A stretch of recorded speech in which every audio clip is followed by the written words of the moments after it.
अस्सलाम वालेकुम, मैं हूं फैसल तारड़। आज़ाद कश्मीर के अंदर जी पोलिंग का वक्त ख़त्म हो चुका है और अब से कुछ देर के बाद नताइज आने का सिलसिला शुरू हो जाएगा।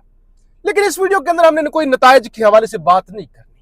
कौन से नताइज, कौन से इलेक्शन, मतलब यहां गला फाड़ फाड़ के मैं आपको बताना शुरू कर दूं कि फलाने हल्का LA 40 LA 30 वहां से फलाना जीत गया, तो ये तो पहले से रिजल्ट लिखे हुए हैं कि किसने जीतना है किसने हारना है। तो इस पर बात नहीं करेंगे, हम बात करेंगे जो गोलियां चली हैं। यानी अनोखा काम हो गया ना गोलियां इलेक्शन के अंदर। दूसरे नंबर पे अलीमा खान, किस कदर क्या उन्होंने ऐलानात किए हैं और कितनी बड़ी तादाद थी। और फिर जो बाकी अहम तरीन खबरें हैं, और खासतौर पे वो कल मीटिंग हुई थी, कुछ सहाफियों ने ये रिपोर्ट भी किया था जी मियां साहब ने सोच लिया कि अब मुजामत होगी वरना फिर पछताना पड़ेगा और हम अब मजीद पछताना नहीं चाहते। तो वो जो हवाई फायरिंग मोहसिन नकवी के खिलाफ शुरू हो गई है उस सवाल से बात करेंगे। आपसे गुजारिश है इस चैनल को जरूर सब्सक्राइब करें और फीडबैक जरूर दिया करें। अलीमा खान, सबसे पहले बात कर लेते हैं, एक वीडियो आपकी स्क्रीन पर चला देता हूं। करक यानी कोहाट गई वो सबसे पहले, शहरियार अफरीदी भी उनके साथ थे। फिर करक शाहिद खटक का इलाका है, शफी जान का इलाका है कोहाट। तो कोहाट के अंदर तो क्या बात है, क्या लोग थे, बहुत बड़ी तादाद के अंदर वहां पे लोग नजर आए और मुतहरक बड़े बड़े काफले। और उसके बाद वो कोहाट गई, करक गई, तो करक भी यही आलम था कि इतने लोग आपने किसी भी सियासतदान का इस्तकबाल, इतना बड़ा इस्तकबाल जो है वो नहीं देखा होगा जो करक के अंदर हुआ। अब अलीमा खान लक्की मरवत जा रही हैं, तो लक्की मरवत है शेर अफजल मरवत का इलाका। वो जो अलीमा खान को भी गालियां देती हैं, खान को भी कहते हैं कि नाअहल है, उसने सुहेल अफरीदी वाला फैसला गलत किया था, खान तो जेल में था, वो फैसला कर नहीं सकता था। और बाकी जो शेर अफजल मरवत के मुतनाज़ा बयानात है वो तो आप सुनते ही रहते हैं ना। तो अब वहां पर भी बड़ी तादाद के अंदर, तो ये शेर अफजल मरवत के मुंह पर भी बहुत बड़ा तमाचा है कि उस इलाके के अंदर लोग तो अलीमा खान के साथ खड़े हुए हैं, इमरान खान के साथ खड़े हुए हैं और बड़ी तादाद के अंदर खड़े हुए हैं।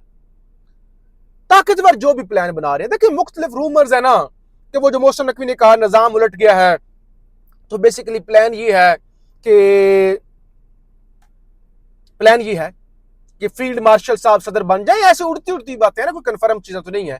और मोहसिन नकवी को वजीर आजम बना दिया जाए, वो क्योंकि पुराना प्लान जो है वो पिट गया है।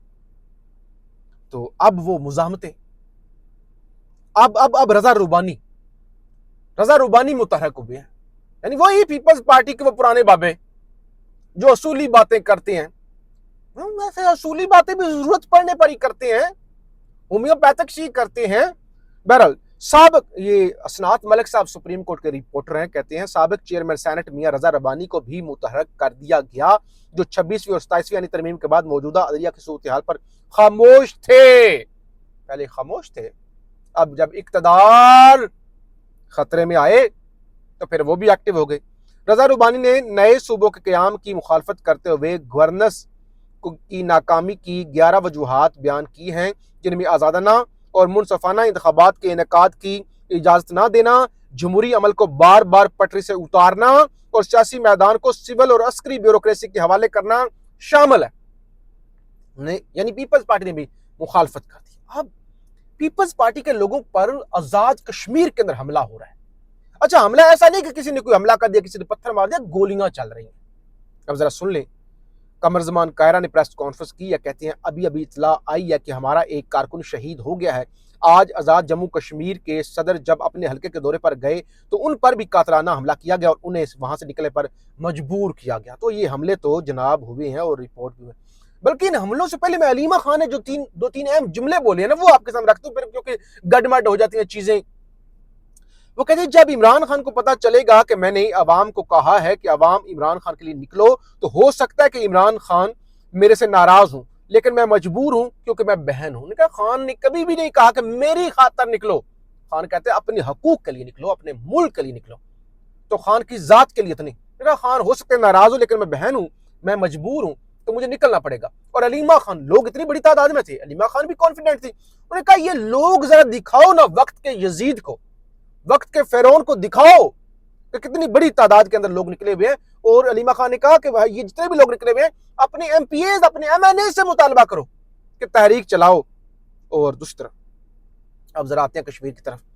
पीपल्स पार्टी के मेंबर कौमी असम्बली सलाउद्दीन जुनेजो पर हल्का खावड़ा में मुस्लिम लीग नून का हमला। मुस्लिम लीग नून के कारकुन ने सलाउद्दीन जुनेजो को सीधा फायर मार दिया। मेंबर कौमी असम्बली सलाउद्दीन जुनेजो को बाजू में गोली लगी, यानी वो जिंदा बच गए हैं। और इससे पहले सरदार लतीफ अकबर जो कायम मुकाम सदर है पीपल्स पार्टी से आजाद कश्मीर के, उन पर भी कातलाना हमला हुआ। तो उस हवाले से चौधरी लतीफ अकबर के काफिले पर हमले के दौरान पीपल्स पार्टी के कारकुन मुश्ताक शाह को मुस्लिम लीग नून के गुंडों ने फायरिंग करके जान ले ली। मुस्लिम लीग नून हद पार कर गई है, ये तर्जमान पीपल्स पार्टी कह रहे हैं। हमारे वोटर से लेकर सदर रियासत तक पर हमले हो रहे हैं। चेयरमैन बिलावल भुट्टो जरदारी ने पहले ही मुजफ्फराबाद में यह कहा था कि अगर बुलेट और बदमाशी की गई तो फिर हालात के जिम्मेदार खुद होंगे। मुजफ्फराबाद डिवीजन में मुस्लिम लीग नून की धौंस धांधली और जबर का मुकाबला पाकिस्तान पीपल्स पार्टी के वकार और असूल पसंदी की सियासत से है। जब तक ये गोलियां कश्मीर के लोगों को लग रही थी कोई बोल रहा था, जब ये गोलियां डी चौक में पीटीआई को लग रही थी उस वक्त पीपल्स पार्टी खामोश थी, कह रहे थे झूठ बोलते हैं, किधर है गोलियां, किधर है जख्मी। जब यानी सियासी कारकुन भाई नून का हो, पीपी का हो, जमात इस्लामी का हो, जेयूआई का हो, वो सियासी कारकुन है, उसकी इज्जत होनी चाहिए। सिर्फ पीटीआई के कारकुन की इज्जत नहीं होनी चाहिए, सबकी। क्योंकि असल सियासी पार्टियों का सियासी कारकुन होता है जो मार खाता है, जिसको कोई फायदा नहीं होता, उल्टा नुकसान ही होता है। लेकिन जब पीटीआई मार खा रही थी, उनको गोलियां लग रही थी, खामोश थे। अब वो क्या है जो खुद पे बीती तो लोग समझे, यानी अब खुद पे बीत रही है ना, तो अब मुजम्मतें हो रही हैं। अब ये बहरहाल नकवी के खिलाफ ख्वाजा आसिफ के दो ही फ्रंट लाइन ओपनर बैटर है नवाज शरीफ के, ख्वाजा आसिफ और राना सनाउल्लाह, और वो जरा बयान दे रहे हैं। अब ख्वाजा आसिफ का बयान सुनिए। नकवी साहब सिस्टम हर वक्त इन्वॉल्व हो रहे होते हैं और होने चाहिए। नमूने के तौर पे पीसीबी में कोई इनकलाब लाएं। क्रिकेट के शायकीन पीसीबी की परफॉर्मेंस से कोई इतने मुतमिन नहीं। पीसीबी में तो इक़्तिदार कुल आपके पास है, ना वज़ीर आज़म है, ना पार्लियामेंट है, ना कोई फरसूदा सियासी निज़ाम रुकावट है। क्या भाई आप रो रहे हैं कि सिस्टम कोलैप्स कर गया है? सिस्टम तो बनता रहता है, इसी तरह इन्वॉल्व होता है। तो आपके पास पीसीबी है ना, आपने क्रिकेट का बेड़ा गर्क कर दिया, तो उसको तो आप ठीक करें। तो ये जनाब सूरत हाल है एक दूसरे के, यानी वो एक कहता है तुम चोर हो, एक कहता है तुम फार्म 47 वाले हो, दूसरा कहता है तुम कौन से फार्म 48 वाली हो, तुम भी तो जाली सदर हो। तो रोला पड़ा हुआ है और स्टैब्लिशमेंट ने ठान लिया है, यानी जराए के मुताबिक ही, कौन सा हमें कोई आके स्टैब्लिशमेंट खुद बताती है, जो मुख्तलिफ दावे होते हैं उनके मुताबिक ही, कि भाई डंडे के जोर पर तरमीमें होंगी 28वीं 29वीं 30वीं, और ये डंडे खा के तरमीमें करवा के भी, एक अगर किसी को लगता है ना कि ये 28वीं तरमीम के अंदर सहूलतकार बन गए तो फिर इनके लिए बड़ा अच्छा मुस्तकबिल होगा नून और पीपी के लिए, भाई फिर भी कोई नहीं, मुस्तकबिल का कोई नहीं। अभी मार खा लें या कल को इसी तरह धक्का देकर इनको निकाल दिया जाए, मुस्तकबिल इनका कोई नहीं है। अब अगर ये असूली फैसला करते हैं, सड़कों पर निकल आते हैं, उधर से पीटीआई निकल आती है, तो फिर हो सकता है एस्टैब्लिशमेंट को टफ टाइम मिले। और अब पीटीआई की लीडरशिप का इम्तिहान है कि वो एस्टैब्लिशमेंट की सहूलतकारी करते हैं इस सारे मामले के अंदर, खामोश होकर बैठ जाते हैं, या इस मौके पर वो जब सिस्टम वाले बता रहे हैं कि सिस्टम तबाह हो गया, निकलते हैं, अलीमा खान का साथ देते हैं, खान का साथ देते हैं, या क्या करते हैं। बहरहाल हम आपको रिपोर्ट करते रहेंगे, तफसील से रिपोर्ट करेंगे, फीडबैक जरूर दीजिएगा। पाकिस्तान जिंदाबाद।